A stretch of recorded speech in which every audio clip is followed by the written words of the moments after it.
Arben Fetaj mbetet pas një deputet. Mimoza Musa dhe Ilir Demiri janë bashkuar me Azir Aliun dhe kanë vendosur që brenda Vlenit ata të jenë zëri i ASH-s.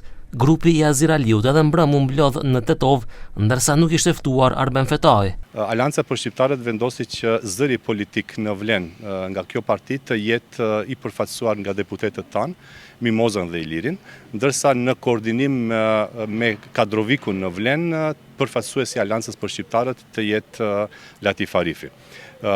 Ky ndryshim ka ndodhur për shkak të ndryshimeve që ndodhin në vazhdën e bashkimit të Vlenit si një institucion. Paraprakisht në grupin e Fetajt u miratua Aleanca e Re, i cilësuar si hap strategjik për një strukturim më të fuqishëm dhe të unifikuar politik. Megjithatë, Aliu thotë se pesha e partive matet me numrin e deputetëve. Pesha e partive politike matet me deputetet dhe me numrin e deputetëve. Pra e dini që tani deputeti Iliri është me neve.